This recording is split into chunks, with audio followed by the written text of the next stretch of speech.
কাবলা আন তুহাসাবু মুতু কাবলা আন তামুতু।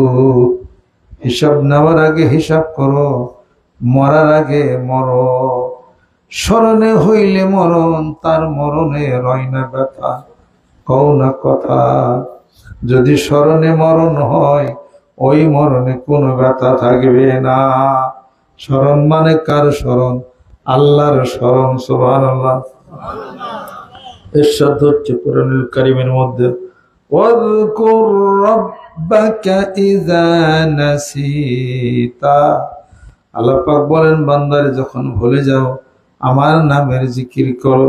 সুবহানাল্লাহ বলো, আলহামদুলিল্লাহ বলো, আল্লাহু আকবার বলো।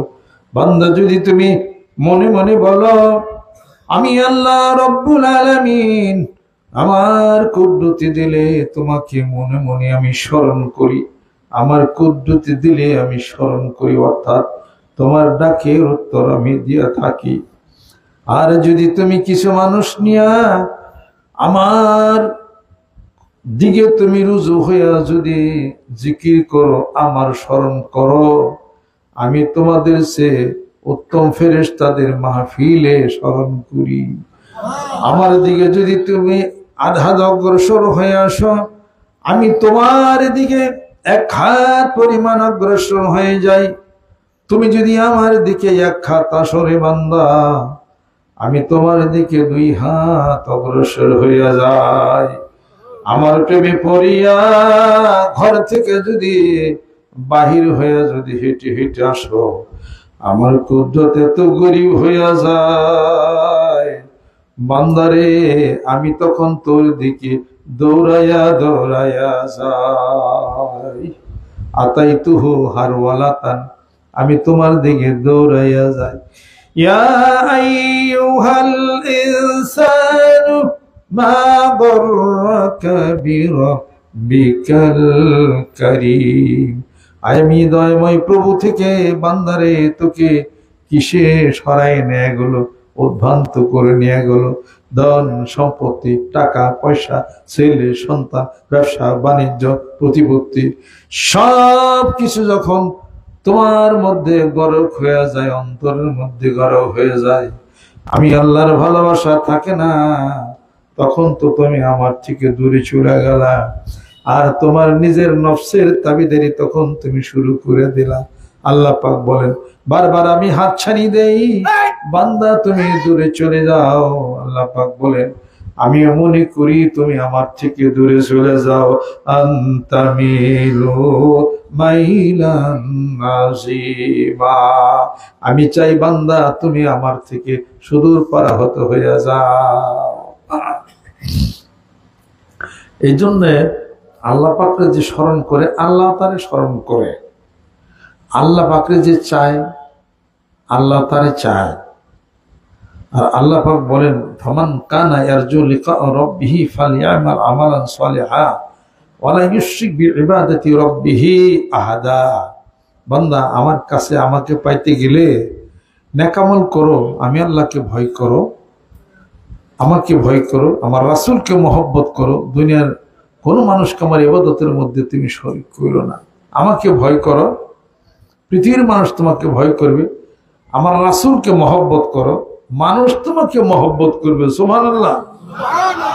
আল্লাহ পাক বলেন, ও নবী বন্ধু বলে দাও, মানুষেরা যেন তোমাকে মহব্বত করে, ভালোবাসে, ইত্তেবা করে, অনুসরণ করে, তাহলে আমি আল্লাহ ইউহিব্বুকুমুল্লাহ, ভালোবাসবো তাদেরকে। وَيَغْفِرْ لَكُمْ ذُنُوبَكُمْ اللَّهُ গফুরুর রাহিম। মানুষদেরকে ভালোবাসবো, যদি মানুষেরা আপনাকে ভালোবাসে, তাদের জীবন জিন্দেগীর গুনাহগুলি মাফ হয়ে যাবে। জোরে জোরে কোন সুবহানাল্লাহ।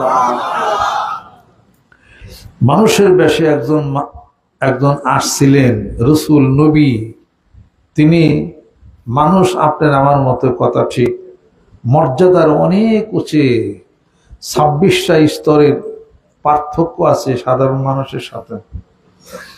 সেই মানুষ তো মানুষ, তার নাক আছে, চোখ আছে, কান আছে, খান, বিবাহ শাদী করেন, আল্লাহ নবী সাল্লাল্লাহু আলাইহি সাল্লাম বলেন, আল্লাহ পাক বলেন ও রাসূল বলে দেন, কুল ইন্নামা, বলে দেন কুল ইন্নামা আনা বাশারুম মিসলুকুম ইউহা ইলাইয়া, এই জগৎবাসী আমি তোমাদের মতোই মানুষ, ওহী নাজিল হয় আমার উপর, তোমাদের উপরে ওহী নাজিল হয়। লাস্তু কাহাইয়্যিতুকুম ইন্নী আবিতু ইনদা রাব্বি ইউতঈমুনি রাব্বি ওয়া ইয়াসকিনি, আমি তোমাদের মতো নই। আবার বলেন আমি তোমাদের মতোই মানুষ, অর্থাৎ কি তোমাদের সাথে এক স্তরের আমার একটা সংযোগ আছে। তোমরা মানুষ খাও, আমি খাই, বিবাহ শাদী করো, লেনদেন কর, এইটুকুরই শুধু খালি আছে মিল। আর বাকি 25টা স্তর আমি রাসূলের সাথে তোমাদের মিল হবে না। সুবহানাল্লাহ। আল্লাহর নবী বলতেছেন, লাস্তু কাহাইয়াতিকুম ইন্নী আবিতু ইনদা রাব্বি ইউতঈমুনি রাব্বি ওয়া ইয়াসকিনি, আমি তোমাদের মতো নই, আমার পরওয়ারদিগার আমাকে খাওয়ান পান করান। সুবহানাল্লাহ। আমি যদি হাঁটি, সূর্যের ছায়া আমার শরীরের ছায়া পড়ে না, আমি যদি হাঁটি পিছনেও যেমনে দেখি, সামনেও তেমনে দেখি, ডাইনেও দেখি, বামেও দেখি, আল্লাহ পাক আমাকে হেফাজত করেন। আমার পিঠের মধ্যে মোহরে নবুয়ত দেওয়া আছে, লা ইলাহা ইল্লাল্লাহু মুহাম্মাদুর রাসূলুল্লাহ, মুহাম্মাদুর রাসূল লেখা আছে, পিছে মোহরে নবুয়ত দেওয়া আছে, সিল মোহর মারা সেই তরি, আহা কি রূপ মরি মরি। রসুলদেরও রসুল আমি, নবীদেরও নবী আমি, সত্যে ছদর করানো হয়েছে আমাকে। জিবরাইল ফেরেশতা বুকটাকে ফেরে মানবিক দুর্বলতার সবকিছু ধুয়ে মুছে পরিষ্কার করে পৃথিবীর সমস্ত ইলম একটা স্বর্ণের বাটির মধ্যে বুকের মধ্যে দিয়া জিবরাইল ফেরেশতার মধ্যে মাধ্যমে আল্লাহ পাক প্লাস্টার করে দিয়েছেন। সমস্ত ইলম আল্লাহ পাক আমার মধ্যে দিয়া দিয়েছেন। জোরে জোরে কন্যা সুবহানাল্লাহ। মক্কা শরীফ থেকে বাইতুল মাকদাস পর্যন্ত আমি ভ্রমণ করেছি, ভ্রমণ করেছেন আসরা রাতের কোন এক অংশে। পৃথিবীর কাউকে এই মেরাজ দেওয়া হয় নাই, রাতের ভ্রমণ দেওয়া হয় নাই। ওইখান থেকে আমি প্রথম, দ্বিতীয়, তৃতীয়, চতুর্থ, পঞ্চম, ষষ্ঠ, সপ্তম আকাশ পারি হয়ে, সিদরাতুল মুনতাহা পারি হয়ে, মহাশূন্যতা পারি দিয়া আল্লাহর কাছে দিদার লাভ করতে সক্ষম হয়েছিলাম। পৃথিবীর কাউর পক্ষে যা সম্ভব হয়েছিল না। জোরে কোন সুবহানাল্লাহ। সেইখানে মহান মাবুদের সঙ্গে আমার দিদার হয়েছে, কথা হয়েছে।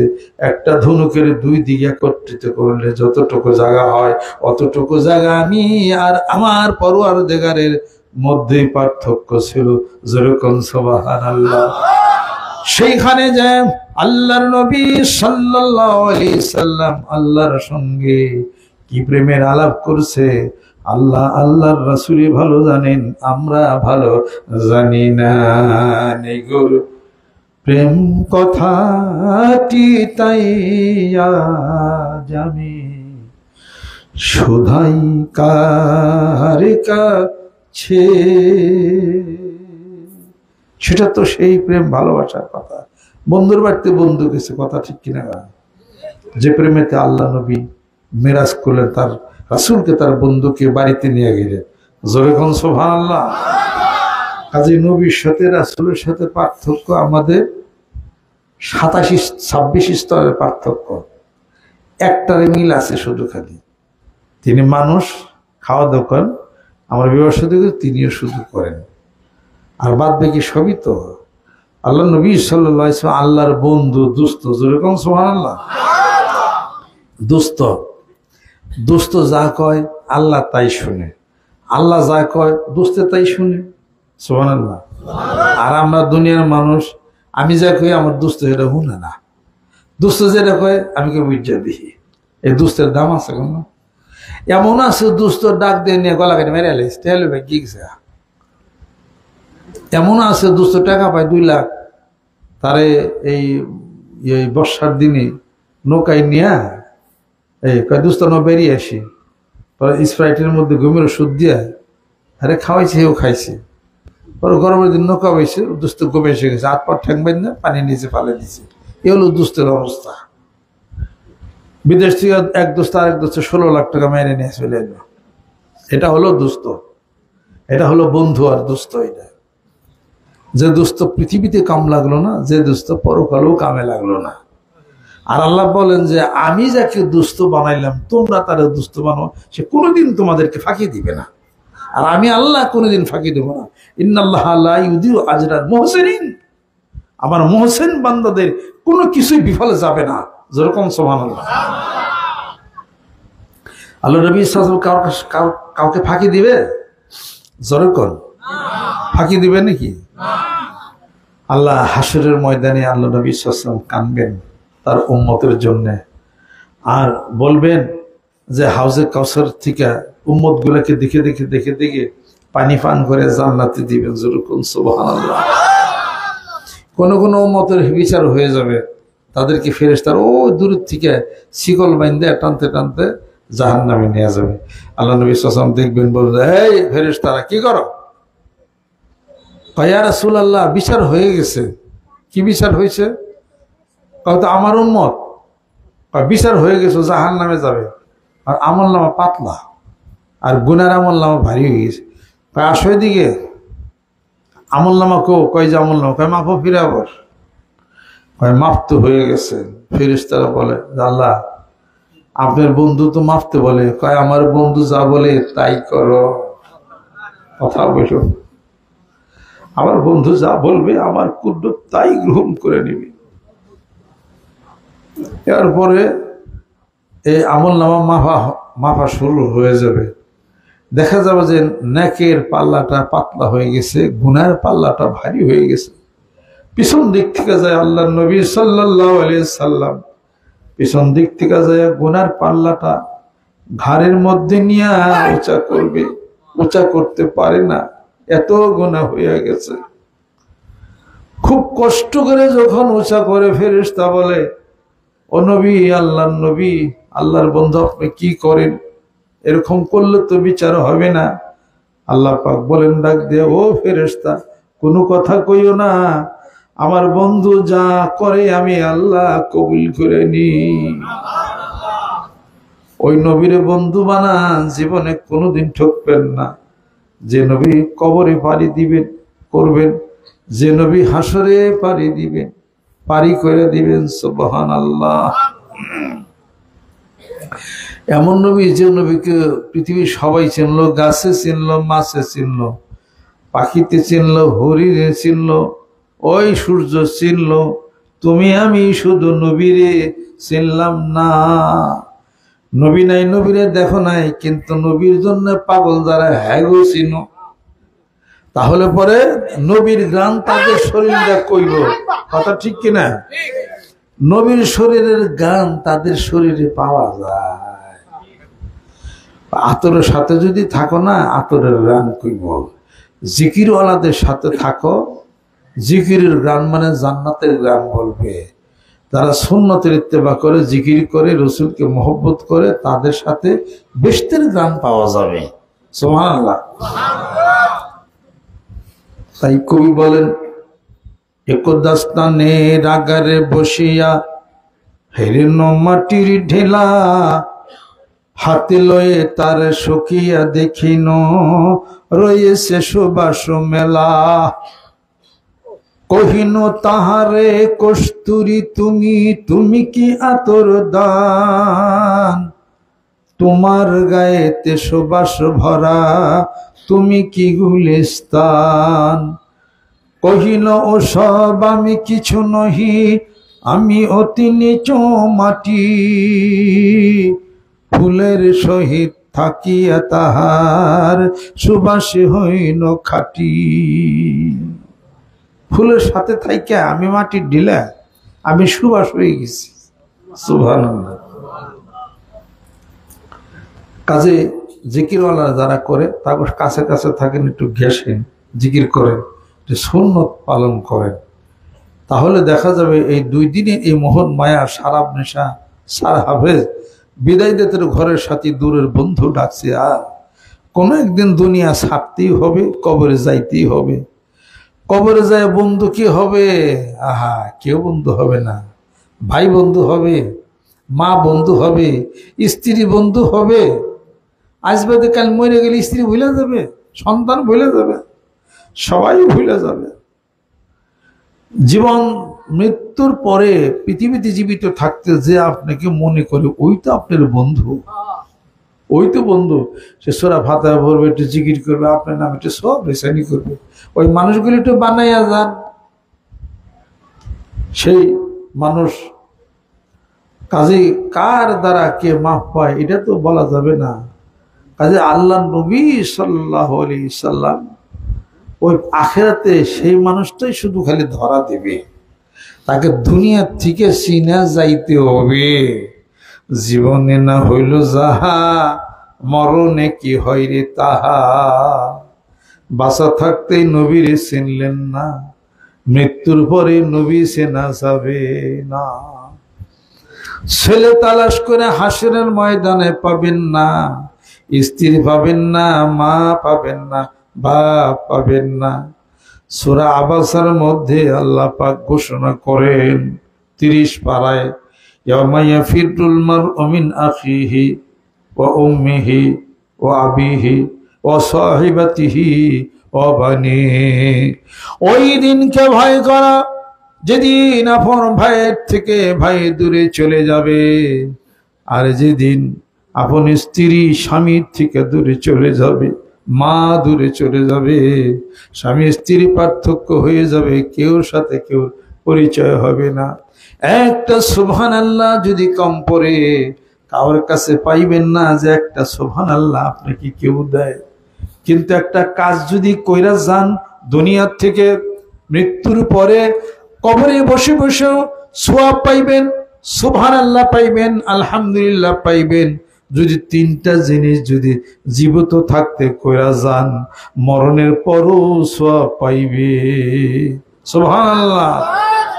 1 নম্বর হলো ইজা মাতাল ইনসানু ইনকাতা আনহু আমালুহু ইল্লা মিন সালাসাতিন আও ইলমিন ইনতাফাউ বিহি আও মিন সাদাকাতিন জারিয়াতিন আও ওয়ালাদিন সালিহিন ইয়াদউ লাহু।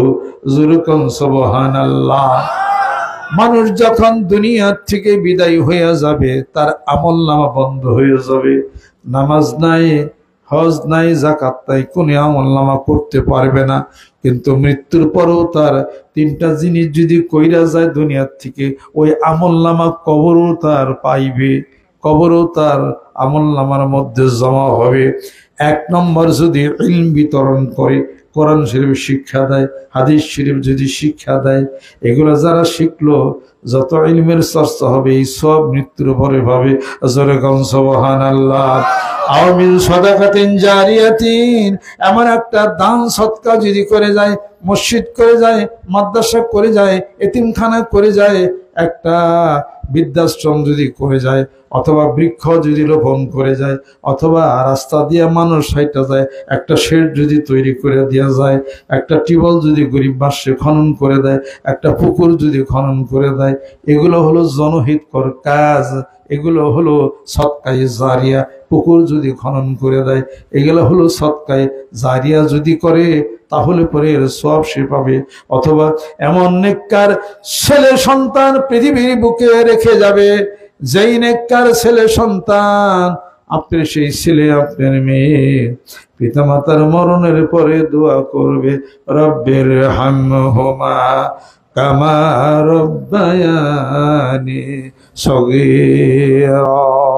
আয় আল্লাহ, যেভাবে আমাদের পিতামাতা ছোট বাচ্চা বয়সে আমাদেরকে লালন পালন করেছেন, অনুরূপ অলংকার কিনা দিছে, কত না তোমাকে এই 3 পিস ইডা ওটা কিনা দিছে, আলতা লিপস্টিক পাথর কিনা দিছে, এত ভালোবাসা পট করে বিলা গেলা, মারা গেছে, একটু কবরের কাছে যায়ও না, একটু খবর নেয় না, একটু সুবহানাল্লাহ বলো না। কেমন নিষ্ঠুর সন্তান, কেমন নিষ্ঠুর স্ত্রী পরিবার। ঘটনা কি? কবি বলেন, আমি মইলে যেন পাই বন্ধুরে গো পূর্ণ যৌবন লইয়া, আমার পূর্ণ যৌবন লইয়া তোমারই যেন মৃত্যুর পর আমি পাই। কই যৌবন নাই, বৃদ্ধ হয়ে গেছে, খোঁজও খবর নেয় না, খুঁজে কেউ নেয় না। এটা কোন ধরনের কথা? এটা এরা হলো নিষ্ঠুর স্বামী স্ত্রীর খবর নেয় না, আর নিষ্ঠুর স্ত্রী তার স্বামীর খবর নেয় না, নিষ্ঠুর সন্তান সে তার পিতামাতার খবর নিল না। এই যে গেল হারাইয়া জন্মের মতো, কোনদিন খোঁজ খবরটাও করলো না। কবর আছে না ভেঙে গেছে, না কি হয়েছে, না হিয়ালো খুঁজলো, নাকি ওটার নিশ্চিহ্ন হয়ে গেল। একটু হেফাজত করো, কবর পূজা করো না, কবরের হেফাজত করো। কবরে বাতি দিও না, কবর পূজা করো না, কবরের নামে হাসি বেরিয়ে দিও না, কিন্তু একটু হেফাজত করো। 1 ফুট 2 ফুট অল করে পয় পরিষ্কার করো, জিকির আজকার করো, তোমার পিতামার নামে কিছু দান খরচ করো। তুমি যাই কিছু সূরা ইখলাস ফাতিহা যাই কিছু হোক পরে পরে একটু দোয়া রেসানি করো, তার নামে কিছু দিয়া দাও।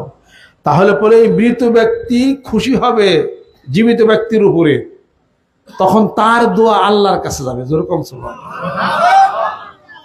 তার দোয়া আল্লাহর কাছে চলে যাবে, যে আল্লাহ অমুক ব্যক্তি আমার দোয়া করছে, আমার সব কারের জন্য কাজগুলি করছে, আল্লাহ তুমি তার ভালো করো। সুবহানাল্লাহ।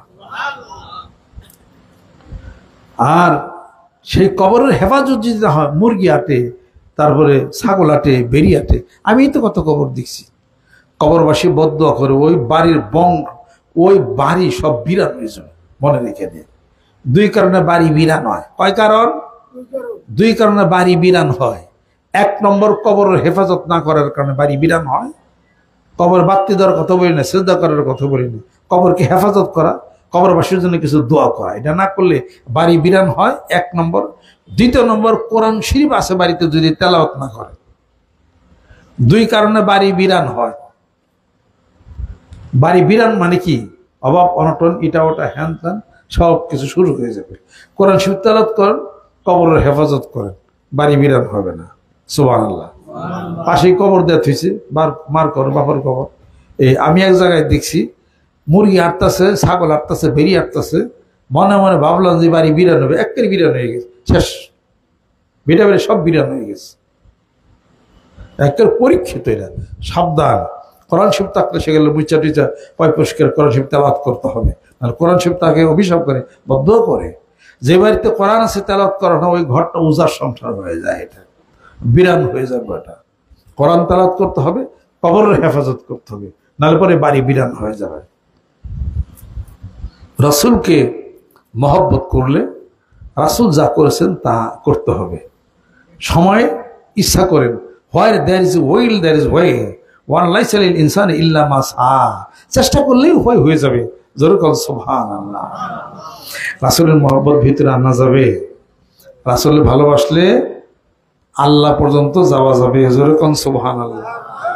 রাসূলকে ভালোবাসলে আল্লাহকে ভালোবাসা হবে। সুবহানাল্লাহ। যেহেতু আল্লাহ রাসূলকে ভালোবাসে, আল্লাহর রাসূল আল্লাহর হাবিব।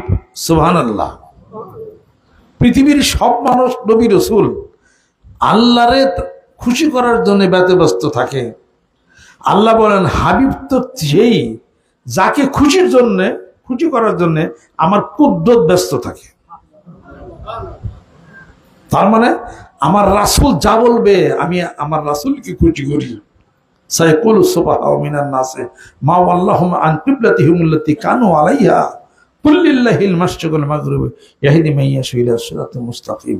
অচিরে আরবের নির্বোধেরা বলতে শুরু করবে, আরে কিবলা পরিবর্তন হয়ে গেল, মুসলমানদের আগের কিবলা হইতে ভালো ছিল বাইতুল মাকদাস, এখন মক্কা শরীফের দিকে ঘুরে গেল। আল্লাহ পাক বললেন আমার রাসূল চাইছে মক্কা শরীফ কিবলা হবে, তাই হয়ে গেছে। আমার নবী যা বলবে সব। আমার রাসূল যদি আঙ্গুলের ইশারা করে চাঁদ দ্বিখণ্ডিত হয়ে যাবে। আমার রাসূল যদি এই জমিনকে আঙ্গুলের ইশারা করত, এই জমিনও 2 ভাগ হয়ে যাইত। যেরকম সুবহানাল্লাহ। খাইবার থেকে ফেরার পথে সাহবা নামক স্থানে আল্লাহর নবী একটু বিশ্রাম করলেন, আসর নামাজ আদায় করলেন। কিন্তু হযরত আলী রাদিয়াল্লাহু তাআলা আনহু তখন আসর নামাজ আদায় করেন নাই। হযরত আলীর পার মধ্যে মাথা রেখে আল্লাহর নবী ঘুমে এসে গেলেন। কিছুক্ষণ পরে ঘুম ভেঙে গেল। আল্লাহর নবী বলতেছেন, আলী রে এখনো কি আসরের নামাজ আদায় করো নাই? হযরত আলী বলেন, ইয়া রাসূলুল্লাহ, হে আমি যদি আসরের নামাজ আদায় করি আপনার ঘুমের ভাঙন হয়ে যাবে। আল্লাহর নবী সূর্যের দিকে তাকিয়ে বলতেছেন, সূর্যরে আমার আলী এখনো আসর নামাজ পড়ে নাই। সঙ্গে সঙ্গে ডুবন্ত সূর্য উঠে গেল। হযরত আলী আসর নামাজ আদায় করলেন, আবার সূর্য ডুবে গেল। জোরে কোন সুবহানাল্লাহ। বুঝতে হবে, যার আঙ্গুলের ইশারায় চাঁদ দ্বিখণ্ডিত হয়ে যায়, কেমন মানুষ ছিলেন। যার আঙ্গুলের ইশারায় সূর্য ডুবে যায়, ডুবন্ত সূর্য উঠে যায়, হযরত আলী নামাজ পড়েন। এমন মানুষকে যদি জীবিত থাকতে যদি না চিনি, মহব্বতের রশির বন্ধন যদি না লাগাই, কবরে যাওয়ার পরে যদি আমাদের সমস্ত চিন্তা চেতনা যদি মিথ্যা হইয়া যায়, তাহলে কেমন হবে? আর আল্লাহর কথাটাই যদি সত্য হয়ে যায়, রাসূলের কথাটাই যদি সত্য হয়ে যায়, কবর যদি সত্য হয়, রাসূল সত্য হয়, কবরের আযাবটা যদি সত্য হয়, তাহলে কবর ওখান থেকে পৃথিবীতে এসে আবার জীবিত হইয়া নামাজ পড়া, রাসূলের মহব্বত কইরা, সুন্নত পালন কইরা আবার কবরে যাওয়া সম্ভব হবে না। যেরকম ঠিক কিনা?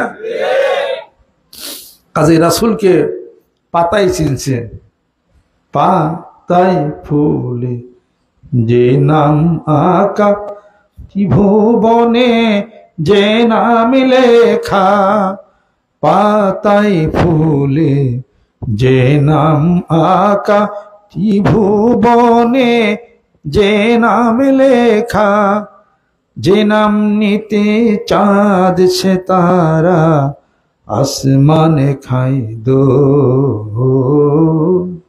নাম মোহাম্মদ বলে রে মন, নাম আহম্মদ বল। যে নাম নিয়ে ধাই রে নদী, যে নাম নিয়ে গায় জলধি, যে নাম নিয়ে ধাই রে নদী, যে নাম নিয়ে গায় জলধি, যে নাম নিতে হাসিন সার রঙে যে হিল্লো, নাম মোহাম্মদ বলে রে মন, নাম আহম্মদ বল। যার নামে আকাজোকা সব পৃথিবীর সব যেখানে যাবেন সব হিসাবপত্র করা, তারা যদি না চিনি ভুল হইব কিনা? জোরে কোন, ভুল হবে কিনা? আমরাই চিনি না, সবাই তারা চিনি। সাহারাতে ফুটল রে রঙিন গুলে লালা, সাহারাতে ফুটল চিনে সে ফুল ভোমরা, বলবো জিন পরি ফেরেশতা, কেউ বলে হযরতে মুহাম্মদ, কেউ বা কামলি ওয়ালা, সাহারাতে ফুটল রে রঙিন গুলে লালা, সাহারাতে ফুটল রে। এই যে কথাগুলি সবাই চিনল, তারে ভোমরা চিনল, বুলবুল চিনল, সবাই চিনল। আমরাই শুধু খালি চিনলাম না, ভুল কিন্তু হইতেছে, ভুল হইতেছে, স্মরণ করাই দিলাম মাত্র। যদি স্মরণ রাখেন কাজ হয়ে যাবে। যেরকম সুবহানাল্লাহ। তাই তো কবি বলেন, মানুষের রূপ ধরিয়া, মানুষের রূপ ধরিয়া এক নবী এলেন ভবেতে, কোলালম লুটি পরে যাহার চরণ তলেতে। মানুষের রূপ ধরিয়া, মানুষের রূপ ধরিয়া এক নবী এলেন ভবেতে, কোলালম লুটি পরে যাহার চরণ তলেতে। ইয়া রাসূলুল্লাহ, ইয়া হাবিবাল্লাহ, ইয়া রাসূলুল্লাহ, ইয়া হাবিবাল্লাহ।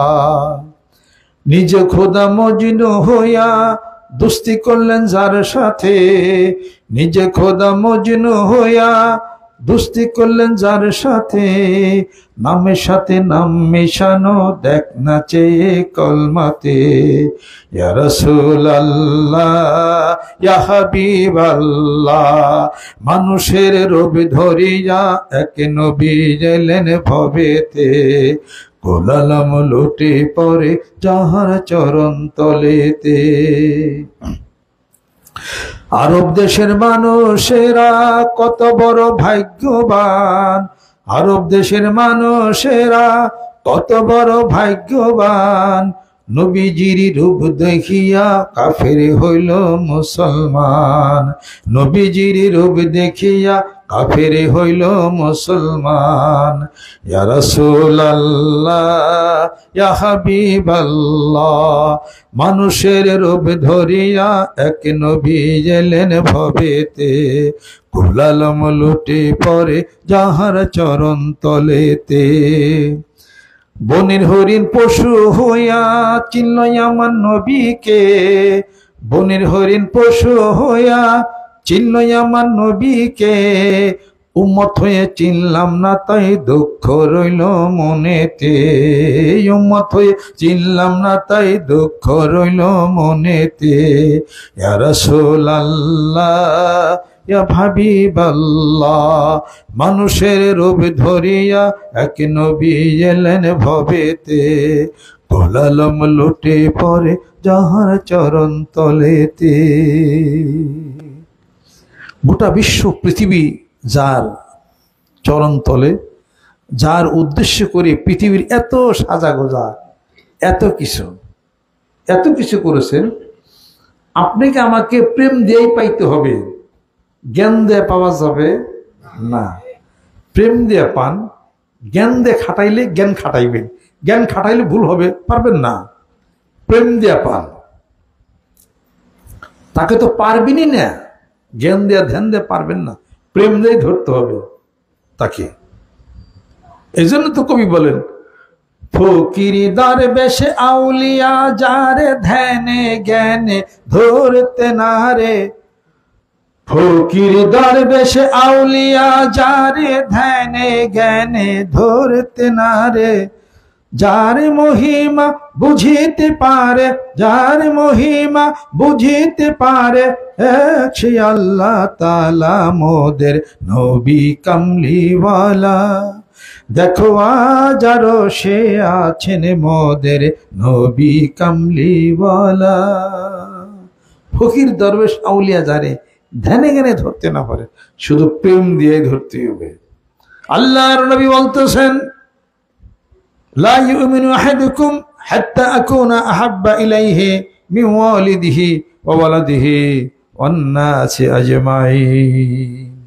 পৃথিবীর তোমাদের পিতামাতা আত্মীয় স্বজন গোটা বিশ্ব পৃথিবীর সব চাইতে যদি আমি রাসূলকে ভালো না বাসো, আমার সঙ্গে যদি প্রেমালাপ যদি না করো, তোমাদের ইমানের পরিপূর্ণতাই তো হতে পারে না।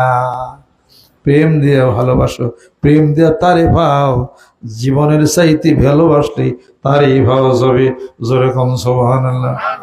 হযরত ওমর রাদিয়াল্লাহু তাআলা বসে আছেন, বলতেছেন, ওমর তোমার পিতা মাতা পৃথিবীর সব চাইতে আমাকে বেশি বাসি। ওমর তোমার ইমানের পরিপূর্ণতা আসে নাই। হযরত ওমর মাথা না নত করলেন। আল্লাহর নবী সাল্লাল্লাহু আলাইহি সাল্লাম বলেন, ওমর রে, তুমি কি তোমার জীবনের চাইতে আমি রাসূলকে বেশি ভালোবাসিনি? হযরত ওমর বলতেছেন, তা তো এখনো ভালোবাসতে পারি নাই। আল্লাহর নবী বলতেছেন, ওমর রে, যদি তুমি তোমার জীবনের চাইতে বেশি ভালো না বাসতে পারো, তোমার ইমানের পরিপূর্ণতাই তো এখনো আসে নাই। বুঝতে হবে, জীবনের চাইতে পৃথিবী সবকিছুর চাইতে ভালোবাসতে হবে, প্রেম আনতে হবে রাসূলের উপরে। যেরকম সুবহানাল্লাহ, কোনো যুক্তি নেই, কোনো যুক্তি নেই। বিনা যুক্তিতে আল্লাহ রাসূলের সাথে মহব্বত করতে হবে। যেরকম সুবহানাল্লাহ, বিনা যুক্তিতে। হযরতে বিবি খাদিজা রাদিয়াল্লাহু তাআলা আনহা আল্লাহর রাসূলকে ভালোবাসছিলেন, কোনো যুক্তি যার মধ্যে ছিল না। এত টাকা, এত পয়সা, ছিল সমস্ত টাকা পয়সাগুলি যা কিছু আছে রাসূলের কদম মোবারকের মধ্যে দিয়ে দিয়েছেন, আর তিনি ইচ্ছা মতো ইসলামের রাস্তায় খরচ করেছেন। যেরকম সুবহানাল্লাহ। বিবি খাদিজার আর কিছুই ছিল না, সব দিয়ে দিয়েছেন। প্রশ্ন করেন না, যেরকম সুবহানাল্লাহ। এই জন্যে তার এত মর্যাদা ছিল। আল্লাহর নবী সাল্লাল্লাহু আলাইহি সাল্লাম বলেন, খাদিজা আমার সে অনেক বয়সে বড় ছিল, আমার বয়স ছিল 25, খাদিজার বয়স ছিল হলো 40। এত বয়সের পার্থক্য থাকা সত্ত্বেও আমাদের দুইজনের মধ্যে গভীর প্রেম ছিল। যেরকম সুবহানাল্লাহ। খাদিজা যখন দুনিয়া থেকে বিদায় হয়ে যায়, আল্লাহর নবী বলেন আমার পাজরের হাড়গুলি সব খুলে খুলে পড়ে গেছে। আল্লাহ, কত বড় সম্মান, কত বড় মর্যাদা বিবি খাদিজার ছিল। অত্যন্ত ধৈর্যশীল ছিলেন। আল্লাহর রাসূলের কোনো কাজের মধ্যে প্রশ্ন করেন নাই, কোনো বাদ সাধেন নাই, কোনো কিছুই করেন নাই। কেমন সম্মান মর্যাদা! আরে আল্লাহকে সালাম নেন। মানুষ সালাম দিলে আল্লাহ সালাম নেন। আল্লাহ নবী জীবনে কোনদিন সালাম দিচ্ছে? গোটা বিশ্ব পৃথিবীর যিনি মালিক, আসমানের মালিক, জমিনের মালিক, যেহেতু বিবি খাদিজা আল্লাহর রাসূলকে খুশি করেছেন, এই জন্য স্বয়ং মাবুদ জিবরাইল ফেরেশতা দিয়া বিবি খাদিজার কাছে আল্লাহর পক্ষ থেকে সালাম পৌঁছাইছেন।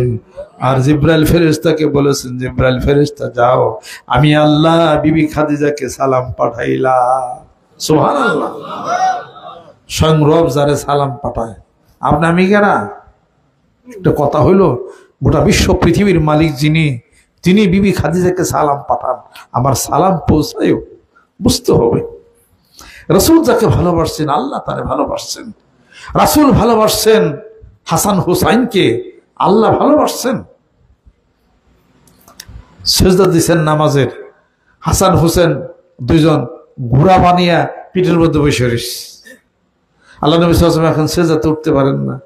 আল্লাহ পাক বলেন, ফেরেশতা জিবরাইল চলে যাও, আমার রাসূলকে বলো হাসান হোসেন এখন তো ঘরের মধ্যে চলে রয়েছে, সে আর উঠবে কি? হাসান হোসেন নামো, পরে সেজদা থেকে মাথা উঠাইবে। সুবহানাল্লাহ। কেমন বন্ধুর সাথে বন্ধুর প্রেম ভালোবাসা, কেমন! সুবহানাল্লাহ। আল্লাহর নবী সাল্লাল্লাহু আলাইহি ওয়াসাল্লাম বসে আছেন, এক ব্যক্তি আসছে, এসে বলে ইয়া রাসূলুল্লাহ, প্রতি বছর হজ করব কিনা? আল্লাহর নবী চুপ। আবার জিজ্ঞাসা করে প্রতি বছর হজ করব কিনা? আল্লাহর নবী চুপ। আবার বলে প্রতি বছর হজ করব কিনা? আল্লাহর নবী চুপ। আল্লাহ নবী বলতেছেন, আমি যদি হ্যাঁ বলতাম কিয়ামত পর্যন্ত আমার সমস্ত উম্মতের উপরে হজ ফরজ হয়ে যেত প্রতি বছর। সুবহানাল্লাহ। কত বড় শক্তি ক্ষমতা আল্লাহ তাকে দিছিলেন, যা বলবে তাই হয়ে যাবে। যেরকম সুবহানাল্লাহ। স্বয়ং রব যাকে ভালোবাসেন, আমি মানুষ, আপনি মানুষে তারে ভালোবাসতে পারলাম না, এখনো সময় চলে গেল, এখনো পারি না। আল্লাহ যেই ব্যক্তি দরুদ সালাম পাঠ করলো এবং ইহদিনাস সিরাতাল মুস্তাকিম পড়লো এবং ইস্তিগফার পড়লো, তার দোয়া আল্লাহর কাছে যাবেই। দোয়া আল্লাহর কাছে যায় না, আল্লাহ ইটা দাও, ওটা দাও, হ্যান ত্যান দাও, যাবে না তো। ইস্তিগফার কামনা করতে হবে, আস্তাগফিরুল্লাহ রাব্বি মিন কুল্লি যামবি ওয়া আতুবু ইলাইহি। আর পড়তে হবে ইহদিনাস সিরাতাল মুস্তাকিম। তৃতীয় নম্বর পড়তে হবে দরুদ সালাম। তিনটা জিনিস পড়ে যদি কেউ দোয়া করে, এই দোয়া আল্লাহ কবুল করে। জানেন, আল্লাহ আমার ওটা দাও, আমার তমুকটা দাও, অমুকটা দাও, বিষয় বৃত্তান্ত দেওয়ার সিস্টেম তো হয় নাই, সিস্টেম তো এটা হয় না এটা। আর যদি কেউ কায় মনে বাক্যে যদি কেউ কইতে পারে, আনা ইনদাল মুনকাসিরাতি কুলুবুহুম, হের দোয়া আল্লাহর কাছে যায়। যেরকম সুবহানাল্লাহ। এক লোক আসা বলতেছিলেন যে আমার একটা সন্তান নাই, আপনি তো আল্লাহর কাছে যান, আল্লাহর কাছে বলে দেন আল্লাহ পাক আমার একটা যেন সন্তান দেন। মুসা আলাইহিস সালাম গেলেন, যাই বললেন যে একজন আমার আবেদন করছেন, আপনার কাছে সন্তান চাইছে, কে? অমুক। কয় যাও মুসা, তার ভাগ্যে কোনো সন্তান নাই, তার ভাগ্যে কোনো সন্তান নাই। মুসা আলাইহিস সালাম বললেন যে তোমার ভাগ্যে কোনো সন্তান লেখা নাই। মনে কষ্ট বেজার হয়ে বাড়িতে চলে গেছে। কিছুদিন পরে মুসা আলাইহিস সালামের সাথে দেখা হয়েছে, দেখি সেই মহিলা দুইটা সন্তান দুই হাতে নিয়ে রাস্তা দিয়ে ঘুরতেছে। কি ব্যাপার? তোমার কয় আল্লাহ আমার 2টা সন্তান দিছে। মুসা সাহেব বলেন যে লাগলো তো পেঁয়াজ, আবার ছেলে আল্লাহ সন্তান তো দিবাই না, এক সন্তান না 2টা দিলে কি কারণ? কারণ জানতে চাও? তার তো সন্তান লেখা ছিল না, কিন্তু সন্তান এখন 2টাই দিয়ে দিছি। আল্লাহ পাক বলতেছে মুসা আমার তো ঠিক আছে, তোমার প্রশ্ন উত্তর দিয়ে আমার মানুষের কলিজা খাইতে মন চাইছে, আনতে পারবা? হ্যাঁ ঠিক আছে আমি যাই। মুসা সালাম বলতেছেন এই কে আছো যে আল্লাহ মানুষের কলিজা খাইতে চাইছে, পারো কি কেউ? কে আছো? এক পাগল আসছে, এক পাগল আসছে। কয় নবী কি হয়েছে? কি কয় আল্লাহ কলিজা খাইবার চাইছে, মানুষের কলিজা খাইতেছে। পড়ছি মানুষের কলিজা খাইতে চাইছে। কলিজা খাইতে চাইছে আল্লাহ? কার গোস্ত খাইতে চাইছে? কোথাকার গোস্ত খাইতে চাইছে? তা তো আল্লাহ বলে নাই। তখন একটা বাটি নিয়ে আর ছুরিটা চাকুটা নিয়ে এখানে কাটছে, কিছু গোস্ত নিয়েছে, এখানে কাটছে, সব জায়গাতে কিছু কিছু গোস্ত বাটি নিয়ে গেছে।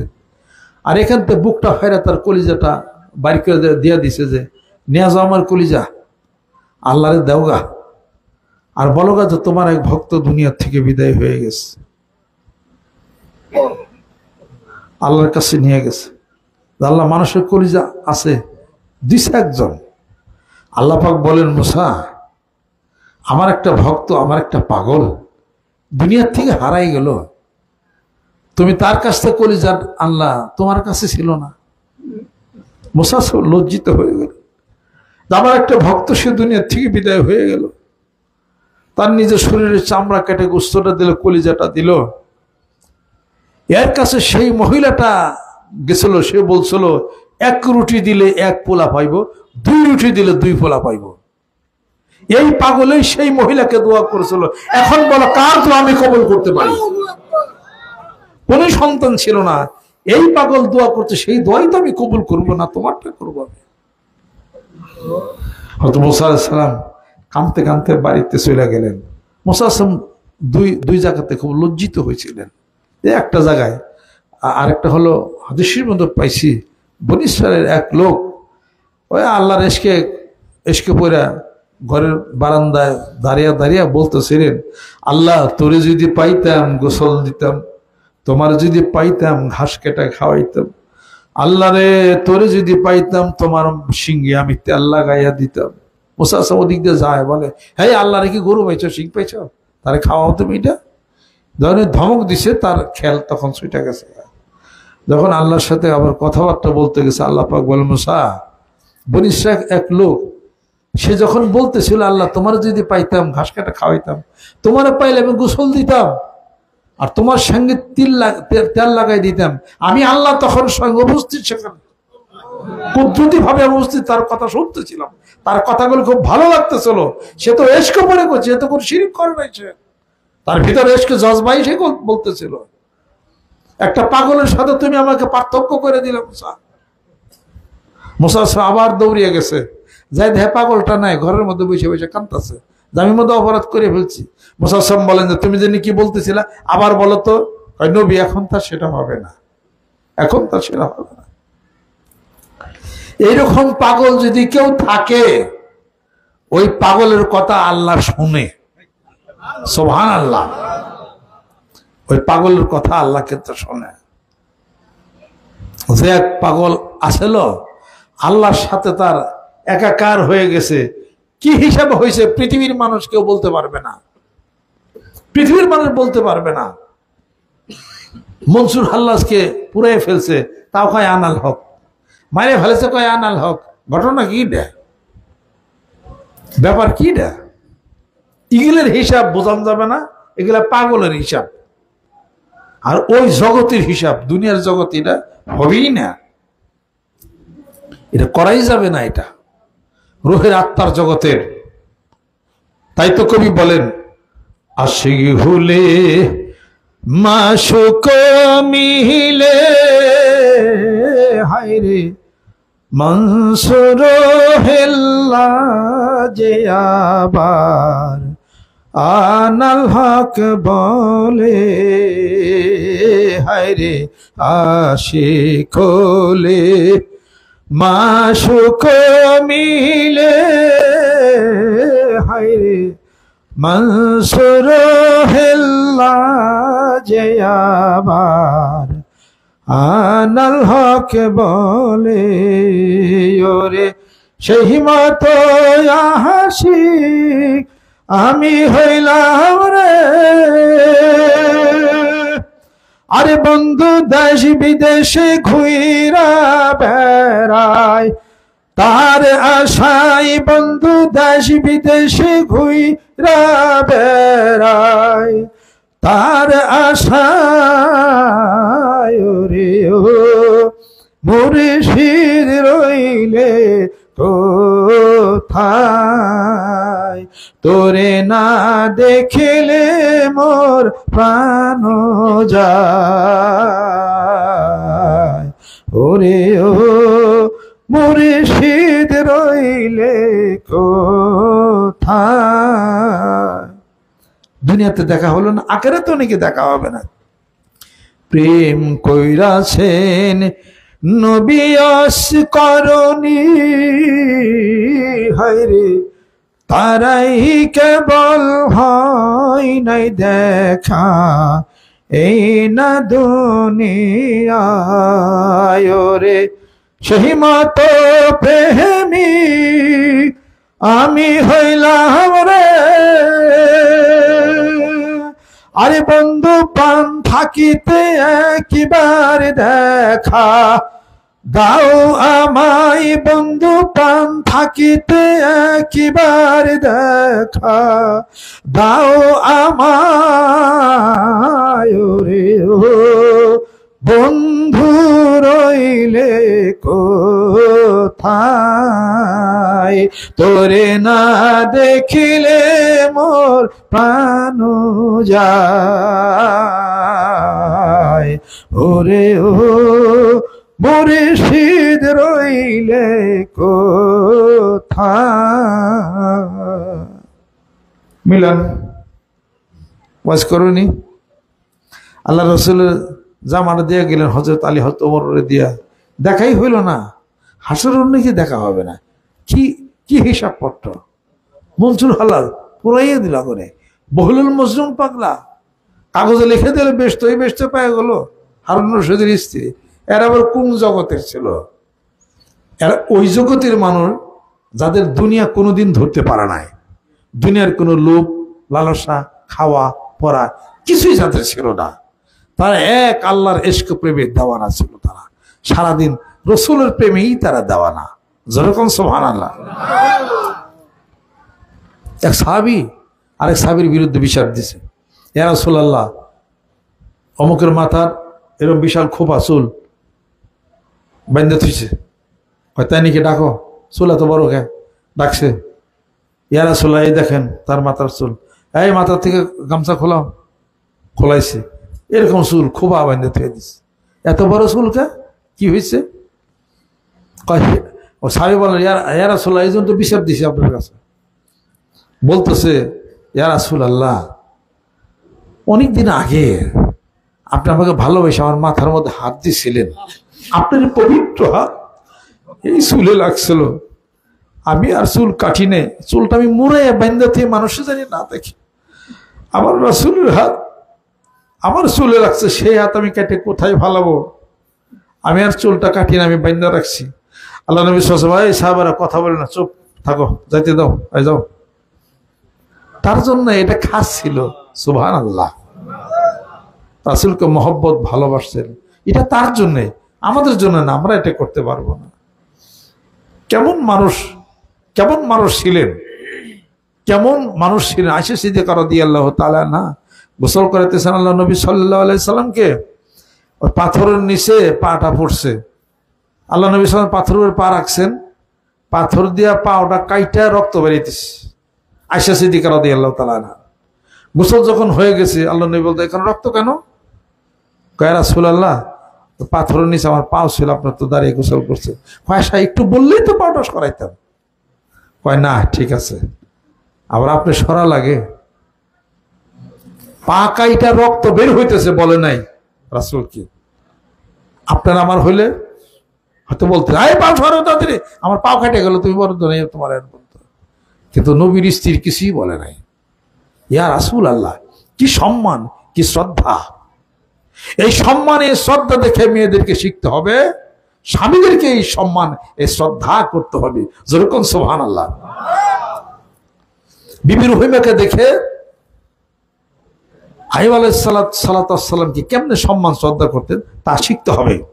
বিবি হাজেরাকে দেখে ইব্রাহিম আলাইহিস সালাতু কেমন সম্মান করতেন তা শিখতে হবে। ইসমাইলকে দেখে দেখে পিতাকে কেমনে সম্মান করতে হবে তাই শিখতে হবে সন্তানদেরকে। ইব্রাহিম সাহেব বললেন যে আমি তোমাকে ইন্নী আরা ফিল মানামি আন্নী আযবাহুকা ফানজুর মাযা তারা, আমি স্বপ্ন দেখছি তোমাকে কোরবানি করতেছি পুত্র ইসমাইল, আল্লাহ খুশি হবে। মাযা তারা, তোমারই কি রায়? পুত্র ইসমাইল বলতেছি আবাতিফ আলমা তুমার সাতাজিদুনি ইনশাআল্লাহু মিনাস সাবিরিন, হে আমার পিতা আপনি যা ইচ্ছা তাই করতে পারেন, অচিরে আমাকে ধৈর্যশীলদের মধ্যে পাবেন। যেরকম সুবহানাল্লাহ। জনমানবহীন দ্বীপে হযরত ইব্রাহিম আলাইহিস সালাম পুত্র ইসমাইলকে রেখে, বিবি হাজেরাকে রেখে চলে গেলেন। বিবি হাজেরা বলতেছেন এইভাবে করে মরুদ্বীপে আপনি আমাকে সন্তান রেখে চলে যান, যদি আল্লাহ রাজি থাকে তাহলে তাই করেন। হযরত ইব্রাহিম আলাইহিস সালাম মাথা ঘোরাইলেন, আল্লাহ রাজি। আরে একটা বাচ্চা সহ একটা মেয়ে মানুষ, কেউ নাই, মরু প্রান্তরে রাখা যান, হেফাজতকারী কে? আল্লাহ হেফাজতকারী। আল্লাহ প্রমাণ করেছেন মানুষ নাই, জন নাই, মরু প্রান্তরে আমি হাজারকে, আমি পুত্র ইসমাইলকে হেফাজত করেছি। পুত্র ইসমাইলের পায়ের পদাঘাতে সেই জমজমের পানি নির্গরিত হয়েছে। গোটা বিশ্ব পৃথিবীর মানুষ পানি খায়, পানি ভরায় না। জোর কি ইতিহাস! এই জন্য আল্লাহ পাক বলেন যে যেখানে সাফা এবং মারওয়া পাহাড়, আমার হাজেরা দৌড়াইছে গেছে, সাফা পাহাড়ে গেছে, মারওয়া পাহাড়ে গেছে, তোমরা কিয়ামত পর্যন্ত দুইটা পাহাড়কে তোমরা আমার সেই নিদর্শন মনে করো, ওই পাহাড়ে উঠো আর দোয়া করো, শিরক বিদআত হবে না। যেরকম সুবহানাল্লাহ। দুই পাহাড়ে উঠলে কোনো শিরক নাই, কোনো বেদাত নাই, সেটা হলো সাফা এবং মারওয়া পাহাড়। আর একটা পাথরের কাছে যায় নামাজ পড়লে কোনো শিরক নাই। ওয়াত্তাখিযু মিন মাকামি ইব্রাহিমা মুসাল্লা। যেরকম সুবহানাল্লাহ।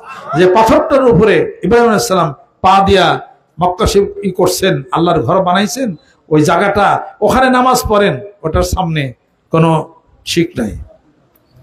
আর যে দুই পাহাড়ে বিবি হাজেরা দৌড়াইছে গেছে, ওই পাহাড়ে উঠেন, পাহাড়ে করেন, আপনার ওই পড়েন, দোয়া পড়েন, কোনো শিরক নাই, কোনো বেদাত নাই। যেরকম সুবহানাল্লাহ। আল্লাহ এটা বলেই দিয়েছেন, আল্লাহ পাক ইন্না সাফা ওয়াল মারওয়াতা মিন শাইরিল্লাহ ফামান হাজ্জাল বাইতা আও ইতামারা ফালা জুনাহা আলাইহি আন ইয়াত্তাফা বিহিমা ওয়া মান তাতা খায়রান ফা ইন্নাল্লাহা শাকিরুন আলিম। যেরকম সুবহানাল্লাহ। যালিকা ওয়া মান ইউআজ্জিম শাইরাল্লাহ ফা ইন্নাহা মিন তাকওয়াল কুলুব। এই সাফা, এই মারওয়া পাহাড় যারা নাকি সম্মান শ্রদ্ধা করবে, এটা হলো তাদের অন্তরে পরহেজগারী। যেহেতু আমার হাজেরা পুত্র ইসমাইলের জন্য পানি করতে করতে সাফা পাহাড়ে গেছে, আবার মারওয়া পাহাড়ে গেছে, পানি পায় নাই।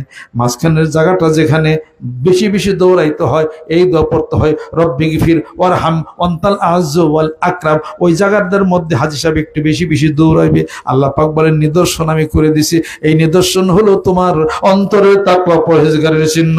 জোরে জোরে কন্যা সুবহানাল্লাহ। গোটা বিশ্ব পৃথিবীর মানুষ স্মরণ করবে, যেহেতু বিবি হাজেরার ত্যাগ ছিল। যেরকম সুবহানাল্লাহ। ত্যাগ ছাড়া ইতিহাস হয় নাই, ইসমাইলের ত্যাগ ছাড়া ইতিহাস হয় না। বিবি হাজেরার ত্যাগ ছিল, ইতিহাস হয়েছে। বিবি রহিমার ত্যাগ ছিল, ইতিহাস হয়েছে। মাইনসেও গজল বান্ধা ফেলাইছে। সুবহানাল্লাহ। টিম কই যাচ্ছে আইয়ুব নবী, যার প্রেমের রহিমা বিবি গো, প্রেম করেছে আইয়ুব নবী, যার প্রেমে রহিমা বিবি গো। তারে 18 সাল কিরাই খাইলো, 18 সাল তারে 18 সাল কিরাই খাইল তবু রহিমা ছাড়লো না দরদি।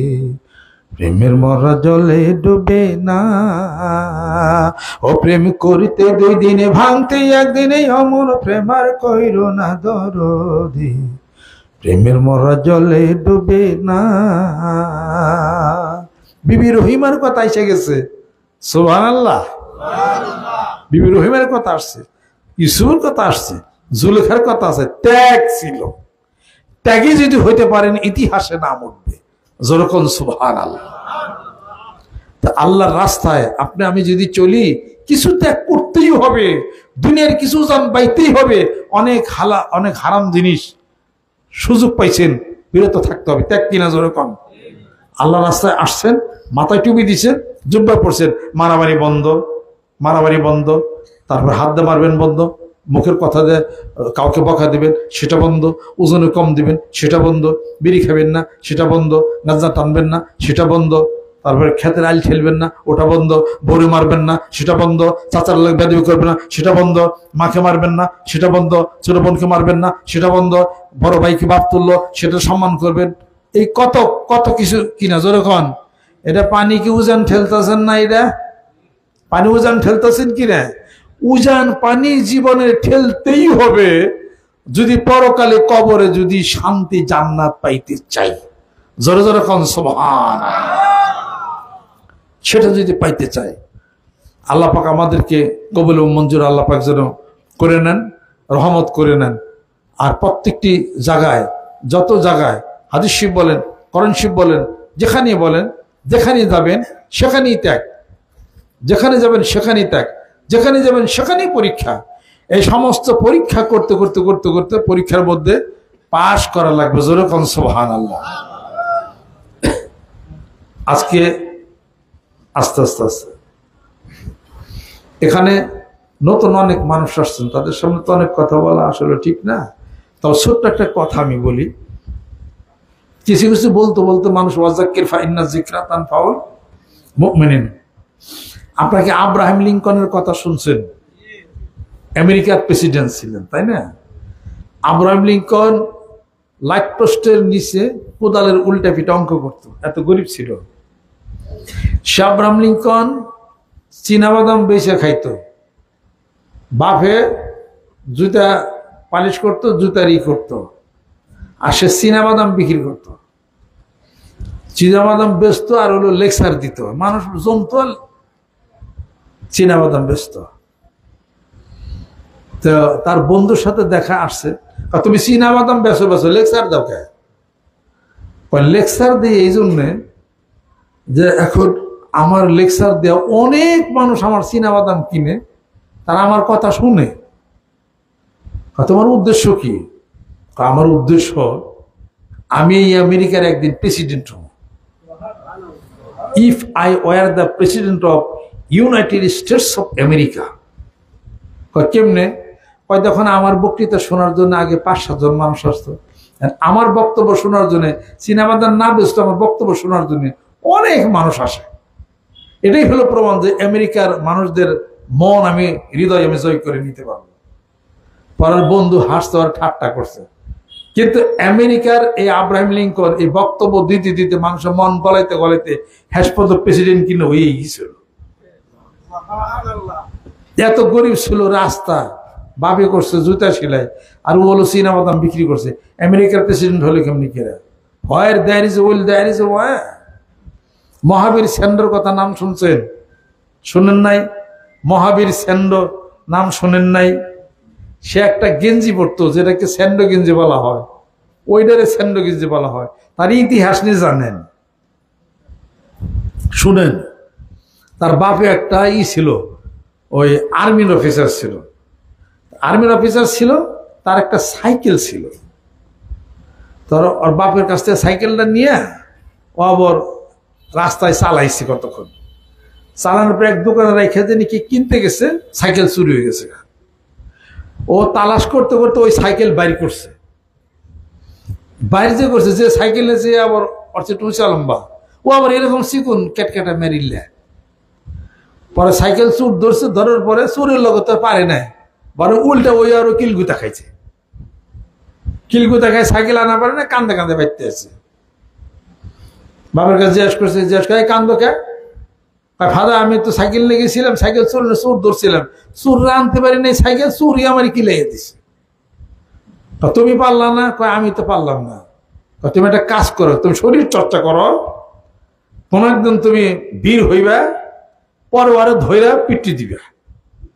এই কথা বলো আর কানের মধ্যে ঢুকছে ঠিক মতো। তারপরে সে শরীর চর্চা শুরু করছে। শরীর চর্চা শুরু করতে করতে করতে করতে এমন একটা পর্দা হয়েছে, ভালো বীর। এখন এই সাইকেল চড়ে তালাশ করতেছে, তালাশ করতে করতে তারে পাইছে, পাইরে আর একদিন পরে কিলাইয়া মোটামুটি বুসরা গাড়ি বাড়ি করছে, সেই সাইকেল আবার দিব। পরে শেষ পর্যন্ত তারিখ কিলাইয়া সেই সাইকেল সে আদায় করছে। ওই লোকটার নাম ছিল স্যান্ডো, সেই হলো মহাবীর স্যান্ডো। এই হলো ঘটনা, বলে আব্রাহাম লিঙ্কনের ঘটনা, জর্জ বুশের ঘটনা আছে, তারপরে নেপোলিয়ন পার্টের ঘটনা আছে, নেপোলিয়ন বোনাপার্টের ঘটনা আছে। নেপোলিয়ন বোনাপার্ট সে ছোট্ট অবস্থা, খুব গরিব ছিল, সবাই তখন খাইতো, টিফিন খাইতো, আরো দাঁড়িয়ে দাঁড়িয়ে কাঁদতো, খাইতে পারতো না। তখন এক আপেল বেচতো এক মহিলা, পরে একটা আপেল দিছে, তুমি খাও, তোমার টাকা পয়সা কিছু লাগবে না। নেপোলিয়ন বোনাপার্ট পরে পরে দাঁড়িয়ে দাঁড়িয়ে খাইছে, আর বলছে, আর মহিলাটা বলছে, তোমাকে আমি দিলাম, আশীর্বাদ দিলাম, তুমি অনেক বড় হবে, কারোর সাথে দুষ্টামি করতো না। তারপরে বিভিন্ন রাজা বাদশাদের কথা সে শুনছে, শুনে মনে মনে কইতেছে যে আমি সবচেয়ে বড় বীর হব। শেষ পর্যন্ত নেপোলিয়ন বোনাপার্ট তো বিশাল একটা বীর হয়েছিল।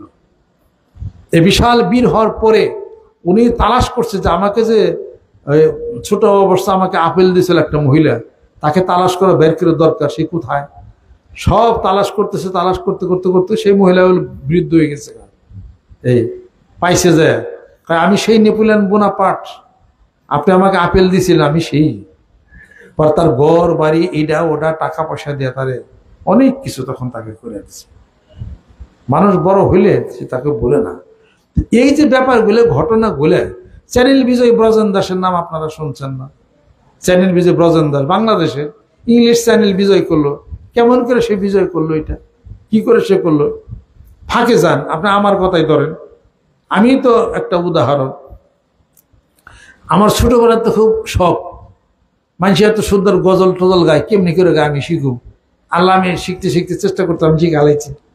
হাম, নাথ, গজল, কিরাত, যত প্রকারের ফোক শিল্পী, গান টান যা কিছু বলেন সব সুর আমি দিতে পারি। আমার দিয়ে প্রমাণ না।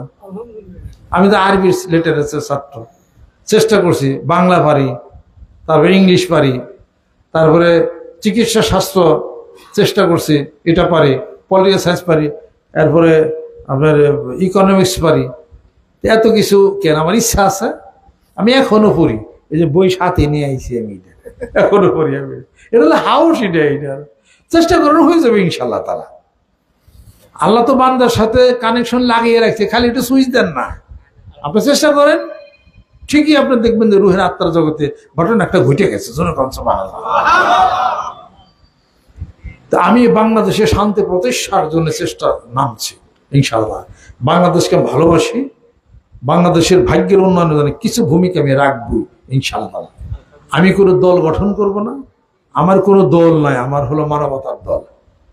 তবে কোনো একদিন এই জনসাধারণ আমার কথা শুনবে ইনশাল্লাহ তাআলা। আল্লাহ পাক যেন করে নেয়। যে আজকেও ওখানে আমি বইলে আসছি, আজকেও আমি ওই মাহফিলে আমি আমি আমি বইলে আসছি। কি বইলে আসছি? যে আমরা যে এই 18 কোটি মানুষের মাথায় আমাকে কত ঋণ, কথা ঠিক কিনা?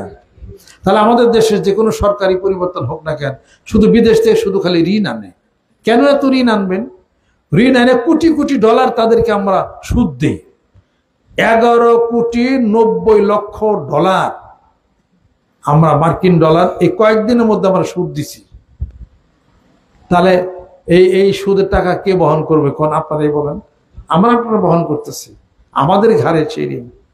আবার আরেক সরকার আসবে, আবার তারা কোটি কোটি টাকা তারা ঋণ নিবে, কোটি কোটি টাকা ঋণ নিবে। ঋণ না কি করে আমি তো কিছু বুঝি না। ঋণ না কি করে? রাস্তাঘাট করে, আমাকে রাস্তাঘাট লাগবে না, পানি পানি তা হোক, পানি ব্রিজ রাস্তাঘাট করে আরো পানি ফেরানো হয়েছে। আমাদের মিল, কল, কারখানা সব আমাদের বন্ধ রয়েছে। যারা ঋণ দেয় তারা শর্ত করে দেয়, মিল কল কারখানার মধ্যে গেলে খাটান যায় না। এটা ঋণের কথা কথা আপনারা সাধারণ মানুষ আপনার কথা খেয়াল করেন। ঋণ দেয়, আমরা সুদের টাকা দেই, ঋণ দেওয়ার সময় শর্ত করে দেয় এই এই খাতে ব্যয় করবা। এটা আমাদের পলিসি না, এটা পলিসি না। আমি আপনাকে ঋণ দিলাম, এই তুমি 10 কোটি টাকা নাও, তুমি যা মনে তাই করো গা, তুমি ঋণের টাকা শোধ করবা। তাও একটা বাসার লাইন আসলো। জনগণ আপনারা কেন এই কথা খেয়াল করতেছেন না? আপনারা তো এই কথা খেয়াল করতেছেন না জিনিসটা। বিদেশের কাছ থেকে আমরা ঋণ আনতেছি, ওরা তো আমাকে মানুষই মনে করেন আমাকে ভিক্ষা দেয়, ঋণ দিচ্ছে। ঋণ দিলে শর্ত দেয় এই এই খাতে ব্যয় করবা, প্লাস সেইটার সুদ নেয় 11,90,00,000 যে কয়েকদিনের মধ্যে আমরা সুদের টাকা আমরা দিছি। ঋণ তো দিছি, সুদও আমরা দিছি। আজকে সোনালী ব্যাংকের থেকে আপনি ঋণ উঠান, ঋণ স্যাংশন হলো, আপনি যে কোনো কাজে ব্যয় আপনি করতে পারেন, কথা ঠিক কিনা? সুদ দিচ্ছেন, যে কোনো কাজে ব্যয় আপনি ব্যয় করতে পারেন।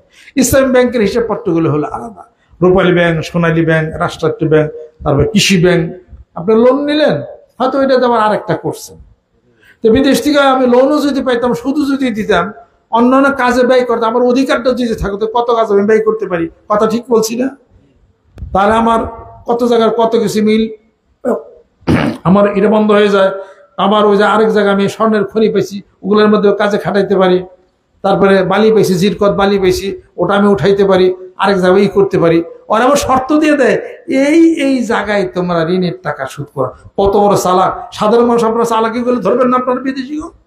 এগুলো আপনারা জ্ঞানে কেন আপনারা নেন না? এটা এই জায়গার থেকে উত্তরণের দরকার আছে না নাই? এই কোটি ডলারের ঋণ সব আপনাদের ঘাড়ে, আমাদের ঘাড়ে সব। কি লাভ আছে তাহলে পরে? অতএব যে কোনো সরকার পরিবর্তন হোক, আমার দাবি হলো সেই সরকার ইসলামী রাষ্ট্রের সাথে, 55 ইসলামী রাষ্ট্রের সাথে সুসম্পর্ক করবে। তারা যদি আমাদেরকে ঋণ দেয়, তারা কোনো সুদ নেবে না। সেই সরকার আমরা চাই, কথা ঠিক কিনা বলে? আমি বিএনপি করি না, আমি আওয়ামী লীগ করি না, আমি বাংলাদেশ দল করি। আমরা কেন সাধারণ পাবলিক কোটি কোটি টাকার ঋণের কেন ঋণ নিমই না? আমরা ঋণই নেব না, আমাকে বিরিজির দরকার নাই। আজকে আদমজি জুট মিল বন্ধ, কত কিছু বন্ধ, সবকিছু আমাদের বন্ধ, উৎপাদন আমাদের বন্ধ। হাজার হাজার মাইল আমরা শুধু খালি রাস্তা করতেছি, রাস্তার মধ্যে মানুষকে ভাত রান্না খাইব নাকি? ব্রিজ করো, রাস্তা করো, উন্নয়ন হবে। ব্রিজ আর রাস্তায় উন্নয়ন হয় মানুষের? জেনারেটর নাই না? দেন ব্রিজ আর রাস্তায় মানুষের উন্নয়ন যদি হইতো, নদীর নাব্যতা হারিয়ে গেছে, জোরে কোন ঠিক কিনা? নদীর নাব্যতা হারাইলো।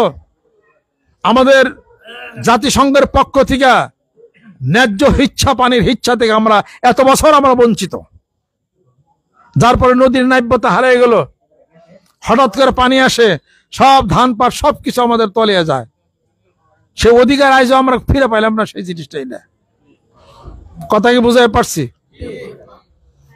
অতএব আল্লাহর আশিক এবং আল্লাহর পাগলেরা, সাধারণ মানুষ, আপনারা যারা আছে, আমরা যারা আছি, যেই ঋণ বিদেশ থেকে নিয়ে কোটি কোটি টাকা, সেই ঋণের শোধ আমরা বিদেশকে দিতেছি। পাবলিক মরার কল হচ্ছে, পাবলিক মরার কল হচ্ছে। আজকে আমরা যে টাকা সুদ আমরা দিছি আর যে টাকা ঋণ আমরা নিছি, সেই টাকা আমাদের দেশের পুঁজিপতি যারা আছে, সেই টাকার আমাদের দেশের পুঁজিপতি আমরা যারা আছি, সেগুলো আমরা চেষ্টা যদি করতাম, তাহলে পরে এই 11,90,00,000 আমাদের দেশের থেকে আমরা উৎপাদন করতে পারতাম। যেরকম সুবহানাল্লাহ। আমি আপনাদের খেদমত আরজ করতে চাই, সেই সরকার আমাদের দেশে দরকার, সেই সরকার আমাদের দেশে টাকাকে নিয়ন্ত্রণ করবে, টাকা বিদেশে যাইতে যেন না পারে। সেই সরকার দরকার, যেই সরকার আমাদের দেশের থেকে টাকা কে বা কাহারা নিচ্ছে জানি না, ওই টাকা আনার ব্যবস্থা করবে। সেই সরকারের দরকার, সেই সরকার ৫৫টা ইসলামী রাষ্ট্রের সাথে যোগাযোগ করে তাদের কাছ থেকে কর্জে হাসানা আনবে, সুদবিহীন কর্জে হাসানা। ইসলাম আছে ওমা ইউকরিদিল্লাহ কারদান হাসানান ফায়ুদাইফা লাহু আদাফান কাসীরা। কর্জে হাসানা দিবে সৌদি, কুয়েত, কাতার, আবুধাবি, ওমান, মাস্কট, যার সুদ দেওয়া লাগবে না। যেরকম সুবহানাল্লাহ। সেই সরকার যেন আমাদের দেশে পরিবর্তন হয়ে পাবলিক আমাদের ভাগ্যের উন্নয়ন যেন হয়। এক একজন সরকার আসবে আর বিদেশের কাছ থেকে আমরা ভিক্ষা করব, কোটি কোটি ডলার আমরা আমাদের দেশে কোথায় খরচ করা হয় আমি তো কিছুই বুঝি না। উৎপাদন ক্ষমতা কমে গেছে, নদীর নাব্যতা হারিয়ে গেছে, কত কিছু সর্বনাশ আমাদের হয়েছে, মিল, কল কারখানা, ইন্ডাস্ট্রি বন্ধ হয়ে গেছে। আমাদের যতগুলো খনি আমরা পাইছি, খনি উত্তোলনের কোনো ব্যবস্থা আমরা করতে পারি নাই সেটা। আর বিদেশে কত ঋণ আইনে সেরে পাবলিকদের আমাদের ঘাড়ের মধ্যে ঋণের বোঝা চাপিয়া, আর এক শ্রেণী অসাধু ব্যবসা কোটি কোটি লক্ষ কোটি ডলার, লক্ষ কোটি টাকা তারা বিদেশে তারা গোলাজাত করলো। কোথায় আছে সারা? যে কোনো সরকারের আমলে হোক না কেন তাদেরকে প্রতিহত করতে হবে। ইলেকশন আসলে শুধু খালি আপনারা ভালো পাইলেন না, কিসের ইলেকশন, কিসের ভোট দেবো আমি, কারে আমি ভোট দেবো আমি? এটা আমার ভোটের আমার ভাগ্যের যদি উন্নয়ন না হয় তাহলে কেমন হবে এটা? মানিকগঞ্জ দরবার শরীফ কোনো পার্টি করে আমি কোনো দল করি না। আমি বাংলাদেশকে ভালোবাসি, আমি সারাটা বাংলাদেশ ঘুরি, সব জায়গায় আমার মুরিদদার আছে, আমি সব জায়গায় জিজ্ঞাসা করি কার কি অবস্থা, কেমনি কেমনি কি। এই জন্য মানসিক কষ্ট লাগে, সেই কষ্টের কথা হল আমি বলি। বিদেশে গেলে আমাদের কোনো সম্মান নাই। প্রায় ২০,০০০ মানুষ সৌদি আরব থেকে আমাদের কর্মচারী কাজ করতে ২০,০০০ মানুষ আমাদের দেশে পাঠাই দিছে, তারপর আরো পাঠাই দিছে। শেষ পর্যন্ত আমাদের দেশের অনুরোধে তারা ফিরাবার কিছু লোক তারা নিছে। কেন পাঠাই দিল ২০,০০০ মানুষ? তাদের আমাদের প্রতি মন খারাপ করছে সৌদি গভর্নমেন্ট।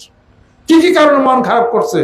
এটা হলো একটা পলিটিক্যাল ব্যাপার, এগুলা তো বারবার আমি উল্লেখ করতে চাই না। এটা কি কারণে মন খারাপ করছে?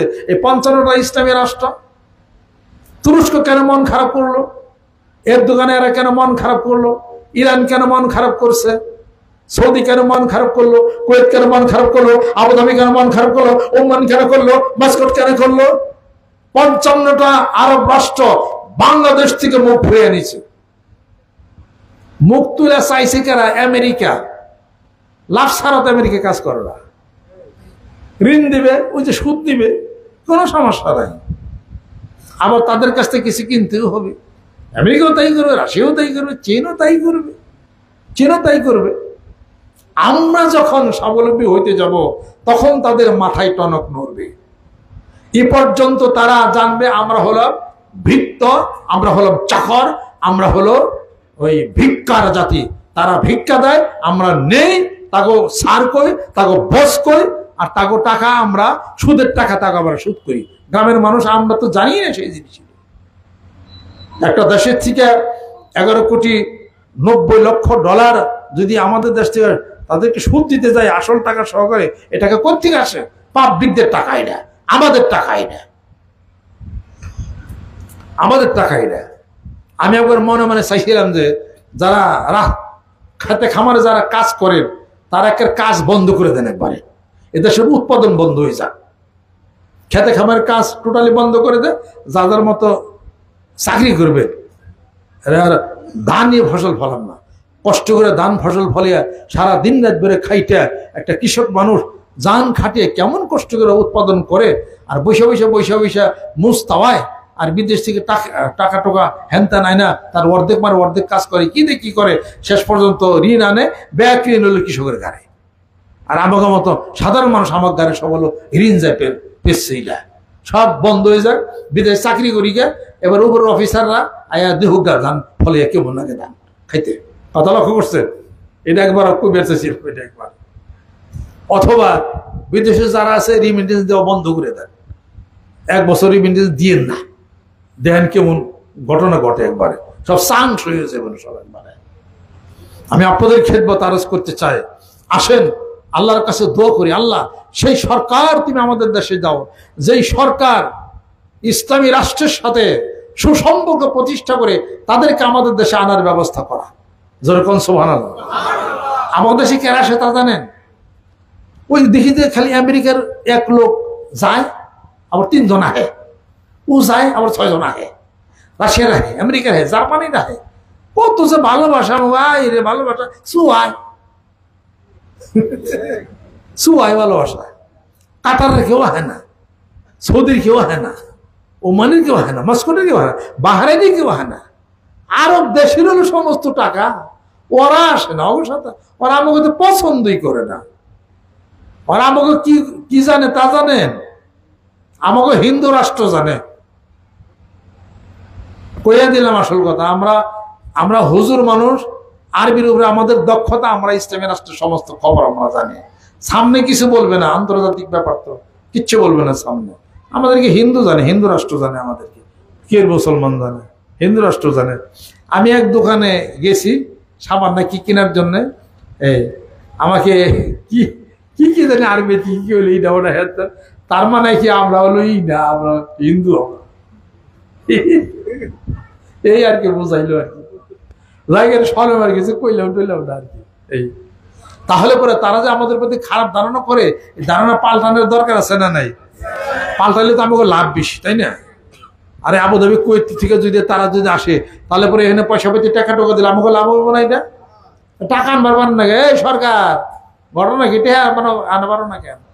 আগের সরকারের কই, তার আগের সরকার আমি কই, বর্তমান সরকারকে বলতেছি, সামনে যে সরকার আসবে তাকেও আমি বলি, আরব বিশ্বের সাথে সুসম্পর্ক আরব বিশ্ব থেকে টাকা আনতে পারো না কেন? খালি টাকা আনো আমেরিকার থেকে, ঘটনা দেখি রাশিয়া থেকে টাকা আনো, জার্মানি থেকে টাকা আনো, ঘটনা কি? আরব বিশ্ব থেকে আমাদের দেশে টাকা দিচ্ছে না কেন? কি কারণে দিতেছে না?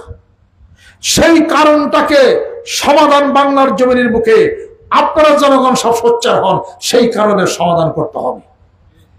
সেই কারণের সমাধানের জন্য আপনারা যে মাঠে আন্দোলন নামেন, এই আন্দোলন সঠিক হবে, এই আন্দোলন সঠিক হবে। কেন আরব বিশ্ব আমাদের দেশে সুসম্পর্ক করে না? কেন আরব বিশ্ব আমাদের দেশে টাকা পয়সা দেয় না? কোথায় দোষ, কোথায় ত্রুটি আছে আমাদের? আজকে আরব বিশ্ব টাকা দিলে আমাদের সুদ দিতে হতো না। আজকে আমেরিকা IMF লোন দিছে আমাদের $11,90,00,000, আমরা তাদেরকে সুদ দিতেছি। এটা কি টাকা নাই না? আজকে কুয়েত কাতার থেকে দিলে থেকে শীত হলো না। আজকে পদ্মা সেতু হয়, আবারও আমাদের এই যে মানিকগঞ্জের দিক দিয়ে যদি আর একটা যদি সেতু যদি হয়, এই সেতু তো কাতারি করে দেবার পারে। তারা আসে না কেন? তারা আমাদের উন্নয়নের মধ্যে হাত লাগায় না কেন? মুসলিম রাষ্ট্রগুলা কারণটা কি? সেই কারণ ব্যাখ্যা করে গ্রামে গঞ্জে মাঠে ময়দানে মানিকগঞ্জ দরবার শরীফের নেতৃত্বে আসে পাগলেরা, যুবক, কলেজ, ইউনিভার্সিটি যারা আছে, নতুন করে সেই টিম সামনে নিয়ে আন্দোলন নামতে হবে। রাজি আছে?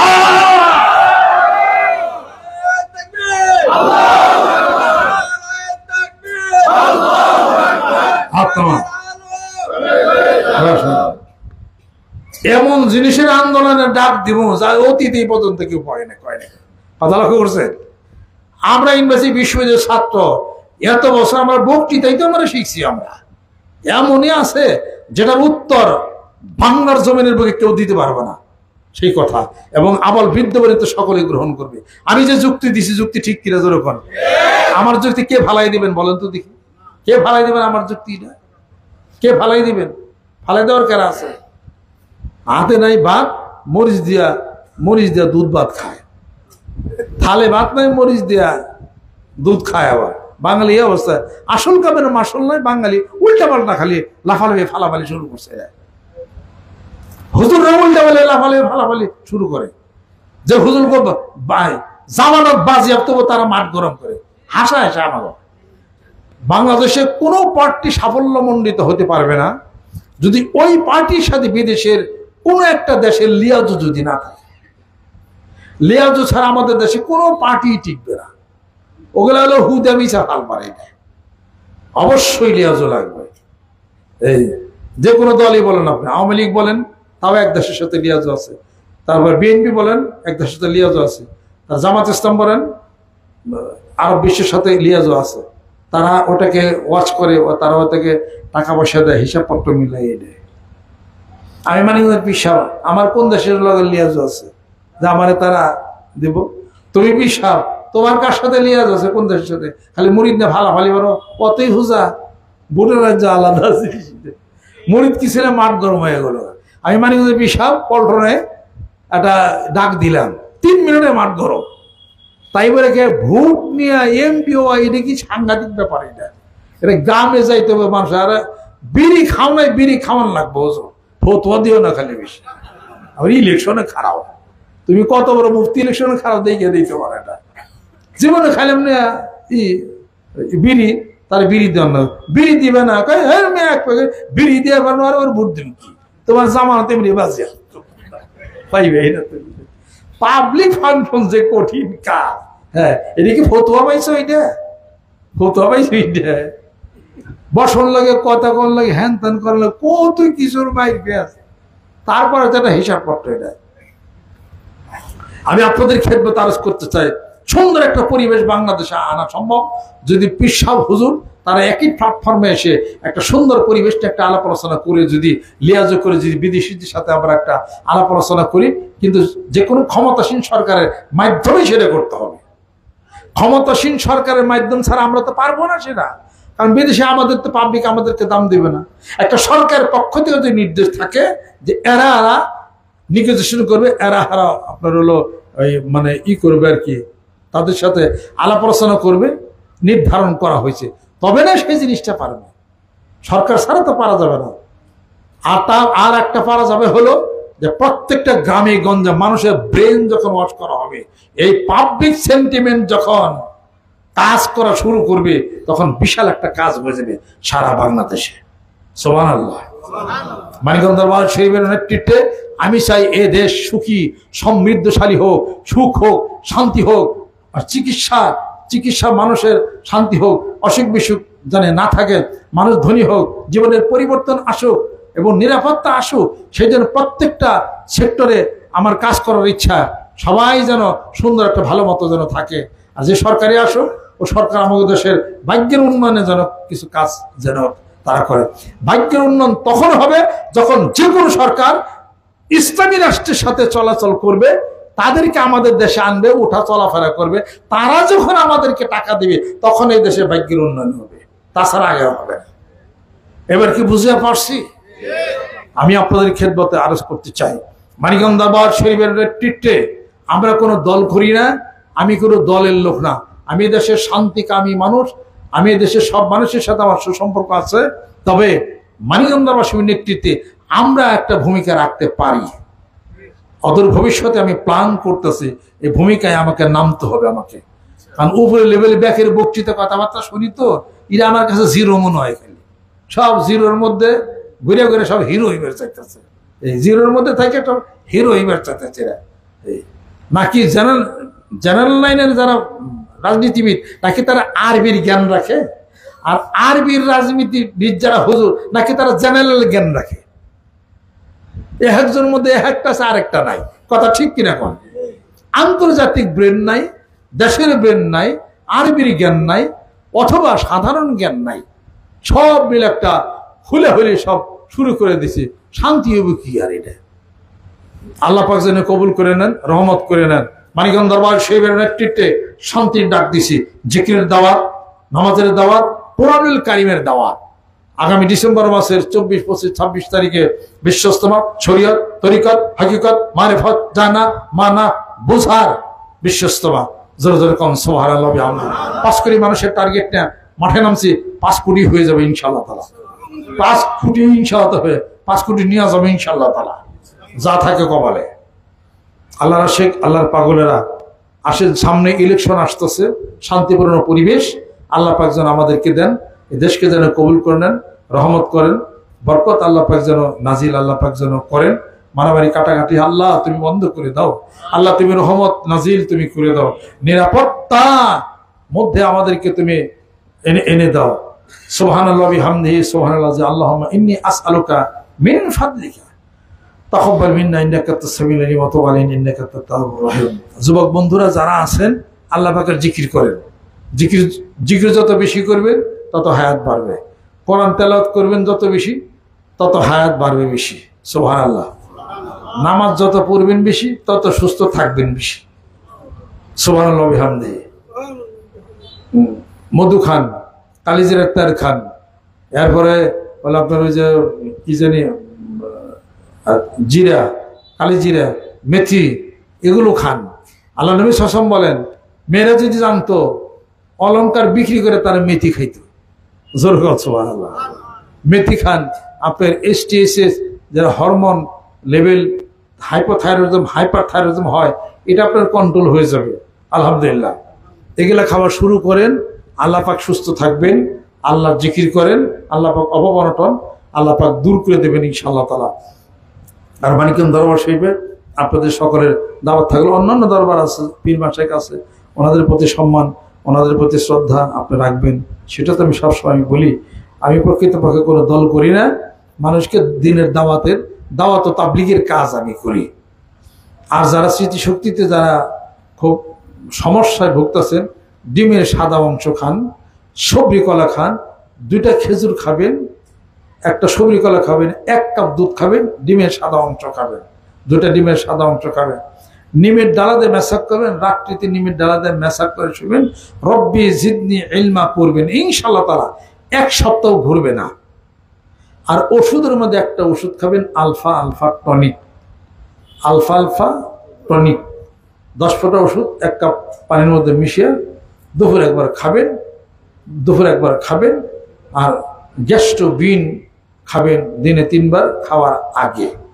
আর আলফা টনিক খাবেন দিনে 1 বার।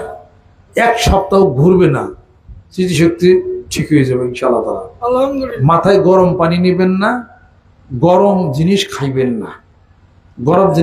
না, মিথ্যা বলবেন না, স্মৃতিশক্তি নষ্ট হয়ে যাবে। মিথ্যা বললে স্মৃতিশক্তি নষ্ট হয়ে যায়। রাত্রিতে সব সময় নিমের ডালতে মেসাজ করে শুবে, স্মৃতিশক্তি বাড়বে ইনশাআল্লাহ তাআলা। যা বইলে দিলাম সেটা করেন, ইনশাআল্লাহ তাআলা স্মৃতিশক্তি অনেক বেড়ে যাবে ইনশাআল্লাহ তাআলা। এটা খুব পরীক্ষিত হয়ে গেলে, খুব পরীক্ষিত হয়ে যায়। আল্লাহ পাক জানে অসুখ বিসুখ বিবার আযাব থেকে আল্লাহ পাক আমাদেরকে মুক্তি করেন। আল্লাহ পাক সমস্ত সমস্যাগুলি আল্লাহ পাক যেন আমাদেরকে দূর আল্লাহ পাক যেন করে নেন।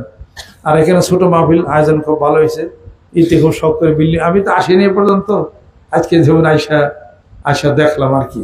এই মনে রেখে দিন, কিছুদিন আগে আপনার পেপার পান নাই, কত কোটি বিলিয়ন ডলার যেন আমেরিকা থেকে দিচ্ছে, 25 কোটি বলা না, 25 কোটি বিলিয়ন ডলার দিছে, 25 কোটি বিলিয়ন ডলার দিছে আমেরিকা আমাদের দেশে। কি পারপাসে দিছেন কন্যা, একটু কি পারপাসে দিলেন? উত্তর দিতে পারে নাই আমেরিকা, তবে দিছে টাকা। কি কারণে দিছে? পলিটিক্যাল ব্যাপার, এটা সমাধান করার জন্য দিছে। কথা লক্ষ্য করছেন? কোথার থেকে দিল এটাকে আইডল মানি বলা হয়। মানে অলস টাকা বিদেশিরা, ইসলামী কান্ট্রিতে অলস টাকা দিয়ে বিদেশিরা মুসলমানদের মধ্যে বহু দ্বিধা বিভক্তর চেষ্টা তারা করে।